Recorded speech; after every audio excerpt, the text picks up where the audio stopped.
All right, so you decide that your favorite app to use is OddsJam. OddsJam is awesome.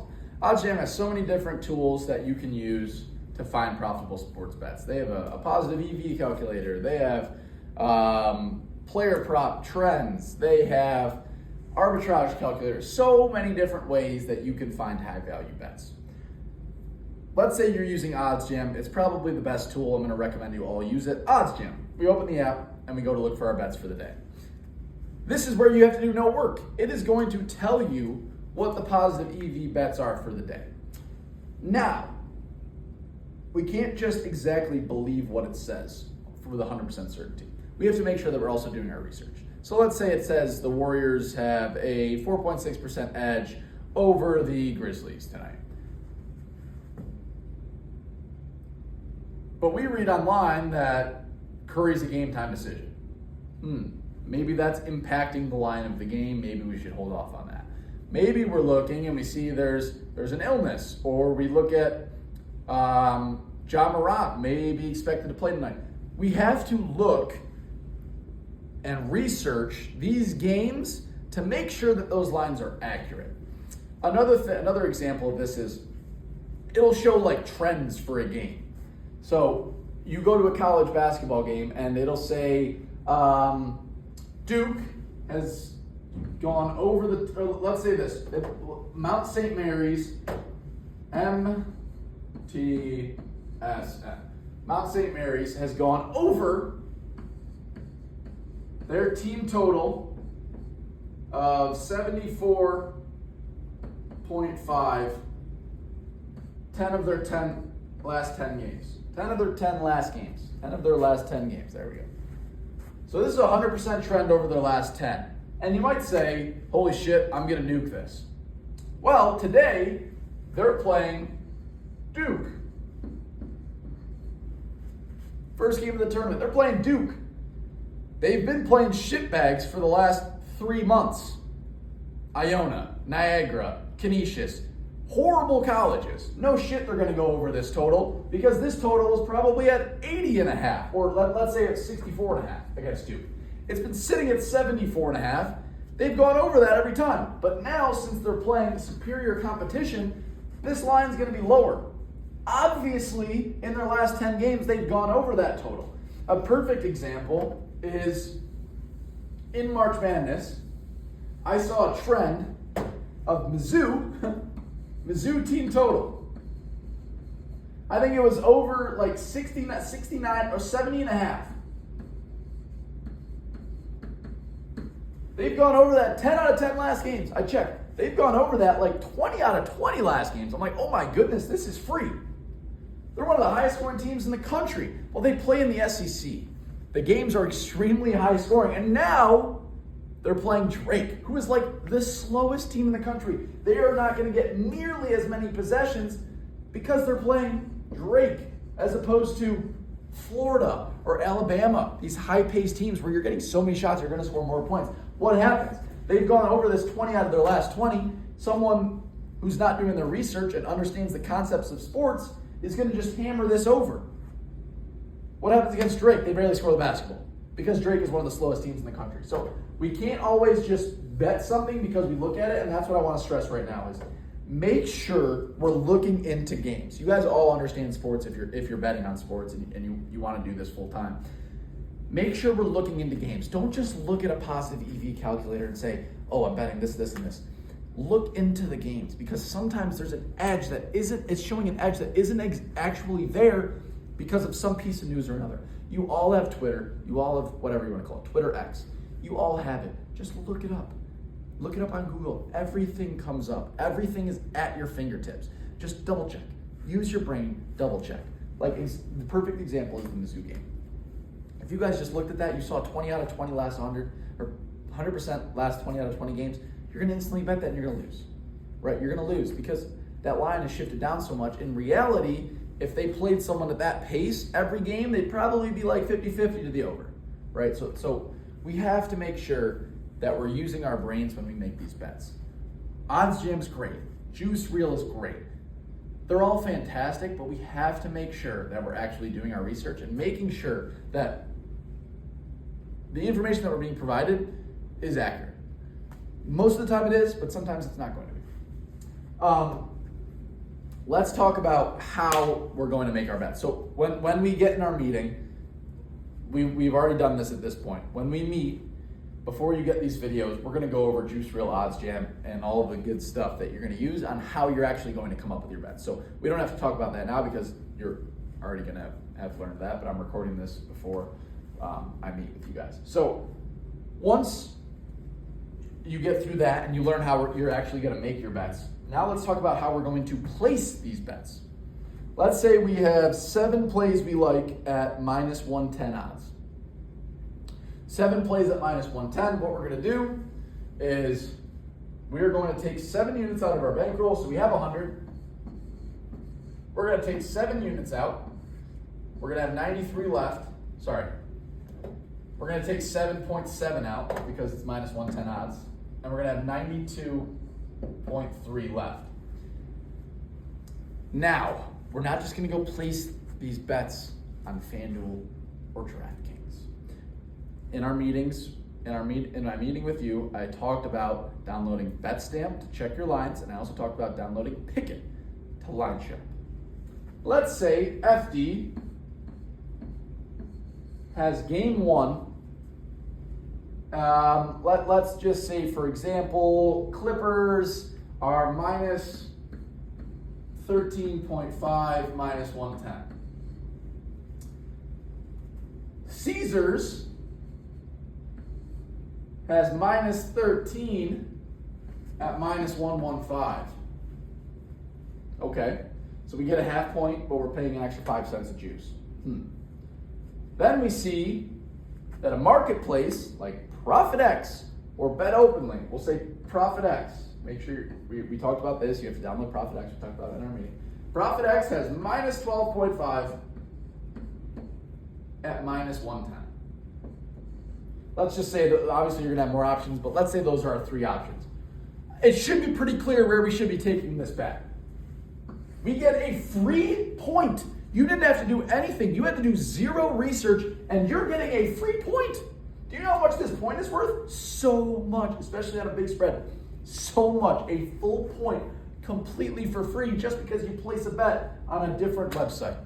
That is one of the most important ways to become profitable and just lose less. Because let's say, even if this game falls on 13, 5% of the time, that 5% at minus 110 odds is literally going to be the difference between it being a positive EV bet and a negative EV bet. Say it's 50-50, this compared to this, positive EV, negative EV. It's really that simple. Make sure we're line shopping. It's super easy. We talked about it on the call. It's so easy. It's something that takes you 30 seconds to do. Make sure we're placing our bets on the book that gives us the best line. It's like if you want a loan for your car, you're not going to take a loan at 10% at one bank if another bank will give you 7%, right?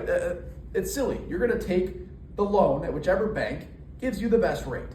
We're going to take our bet at whichever sports book gives us the best number. It's that simple. This is our friend. ProfitX is our friend for this bet. Now, let's say another bet, ProfitX has minus 13.5, FanDuel is minus 12.5.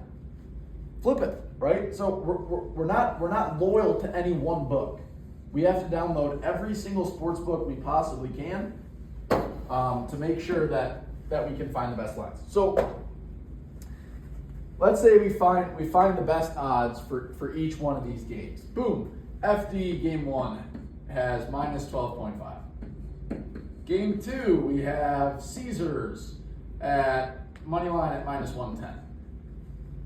Blah, blah, blah, blah, blah. 1, 2, 3, 4, 5, 6, 7. 7 bets. We're going to place 1.1 units on this, 1.1 units on this, 1.1, 1.1, 1.1, 1.1. All of our plays are going to be 1 unit to start. You guys can't be throwing 2 and 3 unit plays before you understand exactly how to be profitable. We have to minimize our risk, and I would even like you guys to place 0.5 unit bets, but I know for some of you that just might not be enticing, so let's stick to 1 unit plays. Our goal, if we can go 4 and 3, we're massively profitable. Because like I told you guys, 11 and 10 is break even. 4 and 3, massively profitable. So let's say W. Let's change the color for this. W, W, W, L, L, L. Let's do some simple math here. Every time we win one, we make 1 unit. Plus 1, plus 1, plus 1, plus 1. Every time we lose 1.1 units. Minus 1.1, minus 1.1, minus 1.1. So what is our total net for the day? We went 4 and 3 overall. We made 1, 2, 3, 4. Lost 1.1, 2.1, 2.2, 3.3. So we ended up making 0.7 units. That is a fantastic day of handicapping. That is fantastic. The best sports bettors in the world make 0.25, 0.3 units per day. I'm averaging about 0.4, 0.45 so far in 2025. We've been ridiculous. 0.7 is unheard of. So if you can go 4 and 3 every day, you're going to be one of the best sports bettors in the world. That's what people don't understand is it's little gains.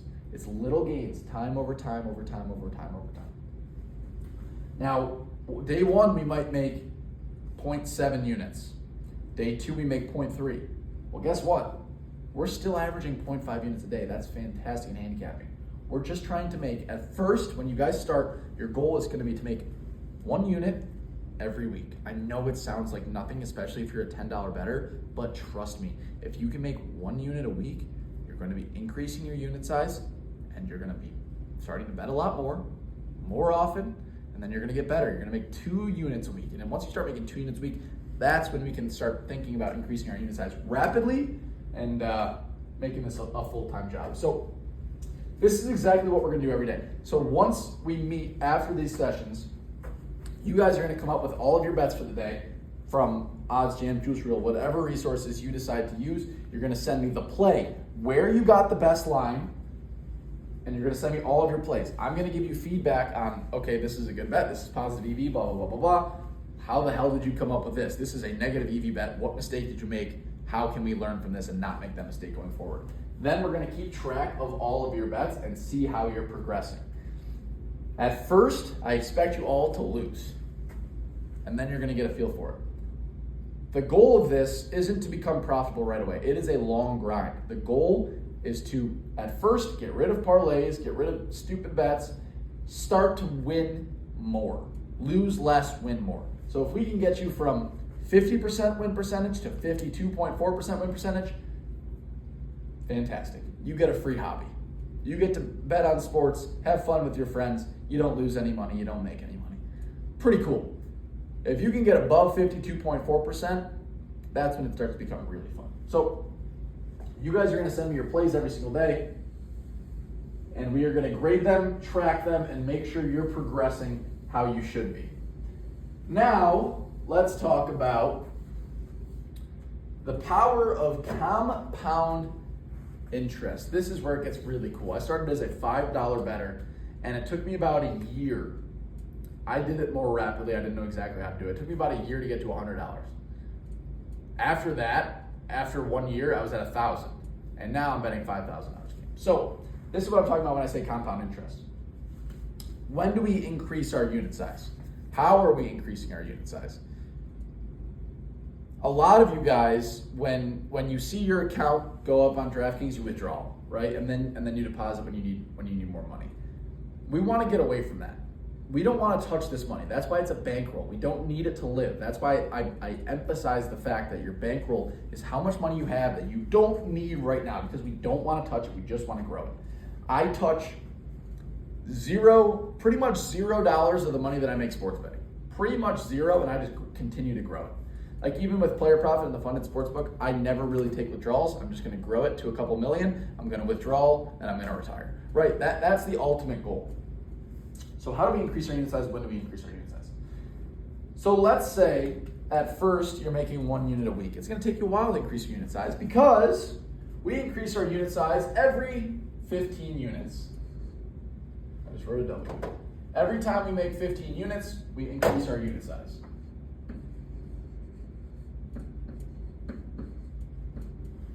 Every 15 units, we're increasing our unit size. That's why you'll see once you start to get better at this, you're going to increase unit size more rapidly, right? So right now, I'm making about 3 to 4 units a week. So pretty much every month we're increasing our unit size, about on average. Now, how are we going to get to 15 units? So, like I said, you're going to make about, if you can make 0.3 units a day, you're really good. Let's just say, for sake of numbers, you make 0.5 units every day for a month. So in 1 month, let's call it April. Boom, April. You make 0.5 units every single day. You make 15 units. How are we going to increase our unit size? Let's think about this. Let's say we have a $1,000 bankroll. That means our unit size is $10. We made 15 units. That means we made how much? Our unit size is 10 times 15 is $150. That's how much we made in month 1. Yay! You made your first dollars from sports betting. Congratulations. You made $150. Should we go blow this at the bar? No. No, thank you. No, thank you. This is how we're going to increase our unit size. Really simple. This is a crazy concept.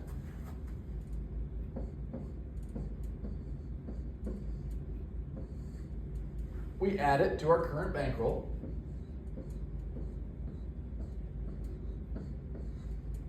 That's our new bankroll. And we redivide by 100. And now, your new unit size is $11.50. Whoop-de-doo, right? You increased it $1.50. That's what a lot of people say, and that's why a lot of people struggle with this concept, is because they don't see the difference between $10 and $11.50. So they want to increase to $15, or they want to increase to $10. You have to do it the right way. As you do it, let's pull up a calculator here. It's going to start slow. It's going to start slow, but let's say you make 15 units at $11.50.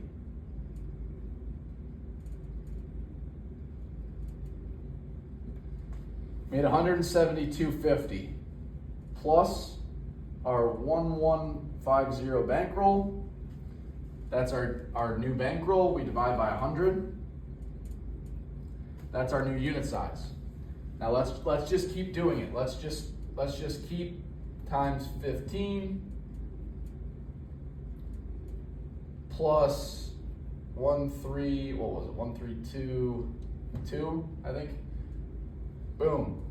Oh, okay, so after we make a certain amount of units, now we're going to be betting $15 a game. Now we're betting $15 a game. Next time, times 15. 228, okay, plus 1520. Now we're betting $17.50 a game.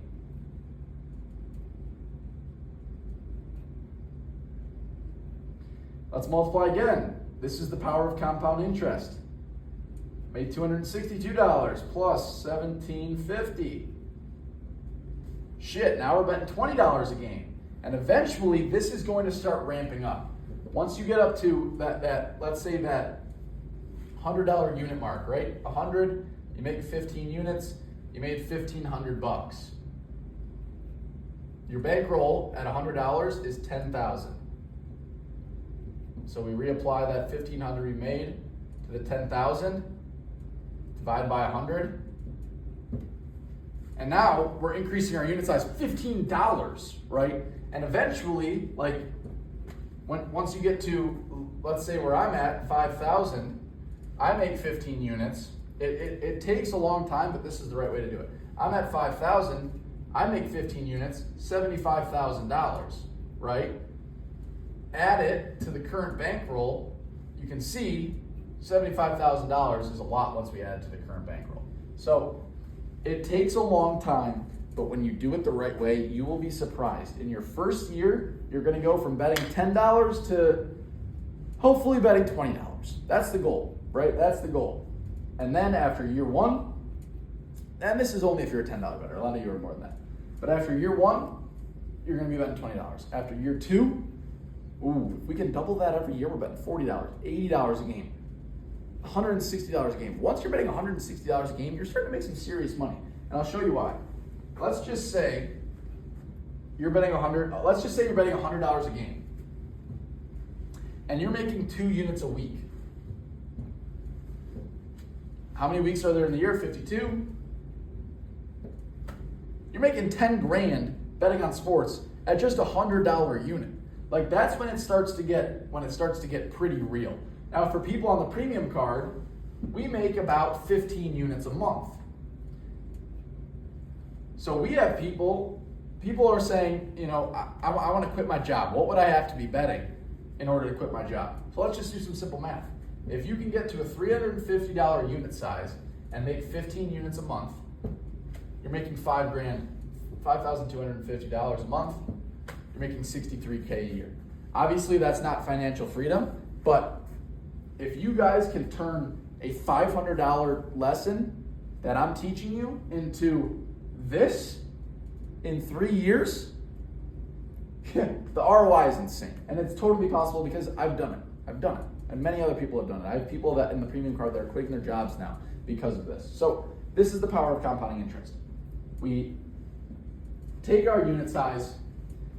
Once we make 15 units, you can press if you want. You can do it every 12 units. This is just the way I like to do it. I'm not a risky person. I'm very conservative. I like to be safe. Once we make 15 units, we re-add it to our bankroll, that $150. We find our new bankroll. We divide by 100. So now let's just say, right, it's the same math, but I want to show you guys just for sake of conversation. If you're a $100 bettor, you have a $10,000 unit size. You have a $10,000 bankroll. If you make 15 units, you make $1,500. We add that to our bankroll, and I just want to show you guys this, just in case some of you are bigger bettors. Boom, 11,500. Redivide by 100. New unit size, 115. So it's the same math for every single one of you, no matter what your unit size is. We multiply, once we make 15 units, we multiply our unit size by 15, we re-add it to our bankroll, redivide by 100 to find our new unit size. So that's the biggest part of this. That's how people actually start making some passive income. And the key is you can't ever pull this money out. You can't ever pull this money out. Let's say you're a $100 bettor, right? You make $1,500 in a month, and you got to pay your rent. So you pull it out and pay your rent. Obviously, if you have to, go for it. But what we would like to do is keep reapplying that. So now next time around, you're betting $150 a game, and each month you're making more and more money. So that's the ultimate goal, is to treat it like a hedge fund. Treat it like an investment account where you're not touching the money, you're just reapplying it month after month after month.